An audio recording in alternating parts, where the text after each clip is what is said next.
Welcome back. All right, so early review tonight, just the three games. Tomorrow night it'll be a really late review in 12 games because we're in November. So I have to roll with it, right? It's just that's how the schedule is. That's how the puck bounces. We'll talk about some puck bounces. So we're going to start things off with Nashville and Washington. It was Saros versus Thompson. There was a brief delay because they had to fix up the ice after a pregame ceremony. Ovechkin to Strome gets picked off. There's a press by Nashville at 2 minutes. The shots are 3-1 in favor of Nashville 2.5 minutes in. The Preds score. Was there a high stick? No. It was close. There's no challenge on it, so they don't really look at it very much. But it was deemed to be a good goal. Parsonen from Evangelista and Tomasino at 3 minutes and 12 seconds. So he tips that one in front with a stick that is not above the shoulder or the crossbar.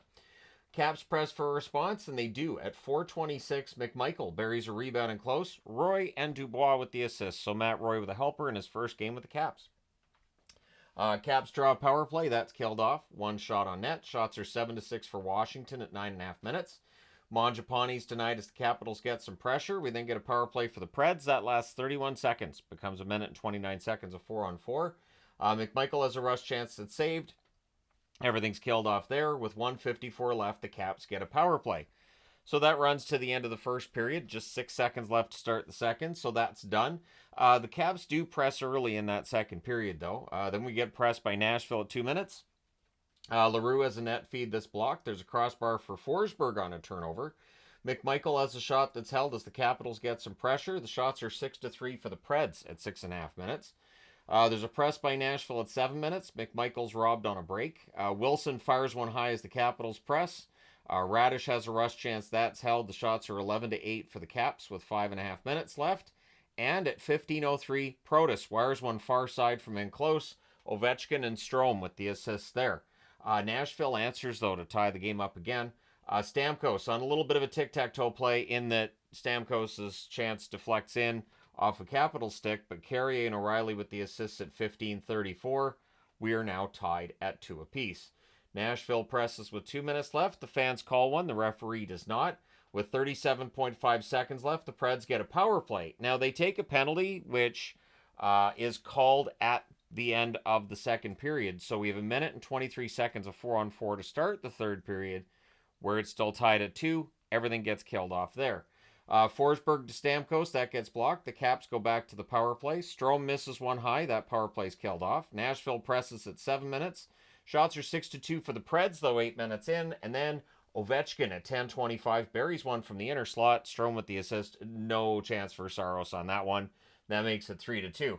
The Preds score. Goalie interference waves off the goal, so it's challenged, and the challenge fails. So there's a power play out of that.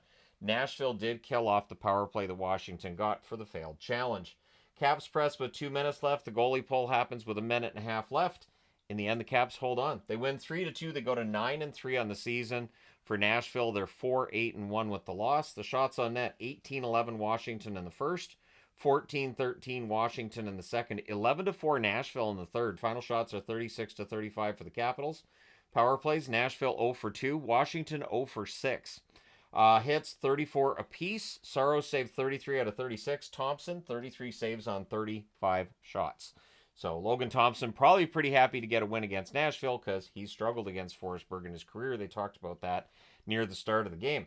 All right, next up, Detroit and Chicago. So it was Talbot versus Mrazek in this one. We had some chants against the Red Wings at the start of this game. I thought they were chanting, "We want the cup." Like, I'm listening to some, like, are Chicago fans chanting "We want the cup"? But it was something about Detroit not being very good. At any rate, it sounded like "We want the cup." And I mean, hey, I like bold fans as much as the next guy. It just seems a little early, and you gotta be above 500 to even start chanting that. So Tarasenko has a shot that's held. There's some pushing. I know that's not what they were chanting. That's just in the moment. I was like, is that "We want the cup" they're chanting? So the shots are 2-1 for the Hawks at 4 minutes. The Hawks press at 5 minutes. Confer has a net feed that's picked off. You know what, San Jose fans? Chant "We want the cup" every game. That'd be a fantastic idea. Anyways, the Wings were stuck on one shot for a while in that first period. Then we get a press by Detroit with 9 minutes left. Crossbar and out for DeBrincat. Confer has a 2-on-1 chance. That's blocked. The shots are 6-3 Chicago with 6 minutes left. We get a power play for Detroit. Kane has a screenshot that's held. Power play is killed off. Bedard has a rush chance that's held. The Hawks press in the final minute, but DeBrincat has a puck that bounces over to him on a rush. Larkin with the assist at 19:57. So just before the horn, Detroit gets an all-important goal. They're up 1-0 after the first. Second period, there's an early press by Detroit. Chicago then gets some pressure at 2.5 minutes. The teams exchange turnovers. Mikheyev fires one high on a 3-on-2. The shots are 2-1 Detroit, 5.5 minutes in. The Hawks press at 7.5 minutes. Talbot holds there, and then Foligno gets Chicago on the board and ties the game. He stuffs one in from the doorstep. Bertuzzi with his first assist with Chicago. Murphy with the other helper at 8 minutes and 40 seconds. But it doesn't stay tied that long. At 12:27, Larkin gets that back. He wires one on a net drive to Brinkett with the assist. It is 2-1 for the Detroit Red Wings. Wings press for another. The Hawks get some pressure with 5.5 minutes left. With 3:38 left, the Hawks get a power play. That's killed off. So we go to the third period with Detroit up 2-1. There were no shots 2.5 minutes in, but then at 3:03, Veleno tips one in front. He gets the goal to make it 3-1. Sider and Rasmussen with the assists. Hawks draw a power play. That was killed off, and towards the end of it, the fans pretty restless, pretty frustrated with that power play and just not generating anything, and then Detroit clears it after the kill's done. Larkin has a rush chance that's saved. The Wings draw a power play. That's killed off. The shots are 6-5 Detroit with 8.5 minutes left. There's a post for Tarasenko on a 2-on-1 rush. The Wings press with 6.5 minutes left. Teravainen's denied on a turnover. The Hawks press with 3.5 minutes left. Detroit gets the puck out. They do pull the goalie with 2.5 minutes left. And at 17:47, Detroit hits the empty net. It is caught from Raymond to make it 4-1. And then the Wings press for another. They end up winning this one 4-1. They go to 6-5-1 with the win. With the loss, Chicago 5-8-1 on the season. Shots on net 10-6 Chicago in the first, 9 apiece in the second, and 10 apiece in the third. Final shots 29-25 for the Hawks. Power plays, both teams go 0 for 2 on the power play. The hits 21-7 for Chicago. Talbot saves 28 out of 29, and Mrazek 21 saves on 24 shots. And the last game of the night, Vegas and Edmonton. So what's interesting is I talked about Vegas and the panic index. And I talked about their ability to come from behind in third periods, which is kind of a hallmark. Now, on the road this year, they were winless. But they did what they do at home. So anyways, Hill versus Skinner. The teams trade early chances. The Oilers press at 2.5 minutes. They're kept to the outside. Kulak has a rush chance that's held. The shots are 3-1 for the Oilers at 7 minutes.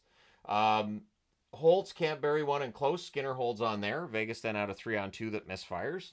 Power play for the Oilers. Bouchard has a one-timer this block. That power play's killed off.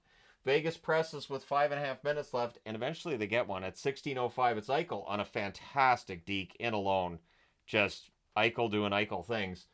Theodore and Barbashev with the assist. That's kind of one of those beast mode goals. And Eichel can do that. Back in Buffalo, he went beast mode a lot, where he just gets the puck on his stick, and good luck getting it away from him. The Oilers press for an answer, but it's 1-0 Vegas after the first. Second period, early jump for Vegas, but the shots are 2-1 Edmonton, 3.5 minutes in. The Oilers press at 4 minutes. Nugent Hopkins is denied and close. Hill holds there. The shots are 7-2 for the Oilers at the half, so very strong second period.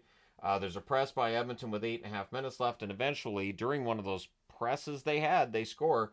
At 12:18, it's Kulak tipping one in front. Nurse and Brown with the assists, so some unusual names there together, Kulak and Nurse with Brown. So Connor Brown on the board with an assist, good for him. Vegas then draws a power play. There was a near miss for Stone on an open net. He's not going to miss that often, and that's killed off. And then Hyman. The puck takes an Oilers bounce, goes to Hyman. Hyman buries it at 15:56. The Oilers have a 2-1 lead. McDavid then has a rush chance that's held. The Oilers press. Henry can't bury one during that. And there's a press by the Oilers in the final minute. I'm going to say, too, I thought McDavid looked okay out there. I don't think he's at necessarily 100%, but he looked all right. So we go to the third period with the Oilers up 2-1. Vegas is dangerous, down by a goal. Near miss by Arvidsson. The next Arvidsson chance was saved. He's honestly absolutely snake bit right now. Shots are 4-3 Vegas 4 minutes in. Then Arvidsson can't bury one in close. So that was quite the third period for Victor Arvidsson.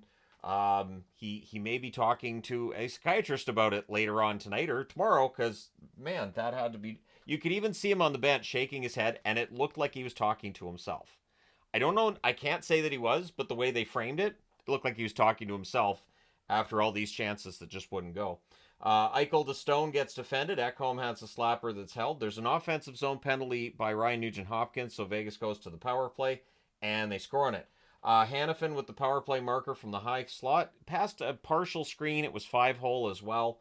Carlson and Eichel with the assists at 10:05. So there's Wild Bill with a helper, and that might be one that Skinner would want back. The Oilers pressed to respond. The shots, though, are 8-6 for Vegas with 4 minutes left. They did a really good job of closing the door here. Pietrangelo has a wrister that's caught and held. The fans call one, the referee doesn't, so the ref sucks. But there's also a penalty that could have been called on a trip on Eichel earlier than that, and I didn't hear the ref being told that he sucked for not calling a penalty in Edmonton. I'm starting to think fans only care when it's a penalty for the other team and not for theirs. At any rate, Hanifin would end the chance of this going to overtime by scoring at 19:11 from Barbashev and Holtz. It's a wrist shot from the slot. It's the same spot where Hanifin had been denied earlier, and he got it this time. So you have to pull the goalie, and when they did, Stone hits the empty net from Eichel and Barbashev at 19:56. Vegas wins 4-2. They go to 9-3-1 on the season. Edmonton drops back below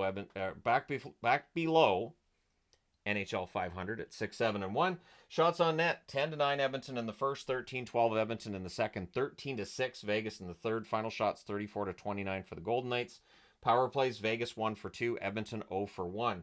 The hits 29-16 Edmonton. Hill saved 27 out of 29. Skinner 30 saves on 33 shots. So Aiden Hill had a good game. Vegas plays a good road game.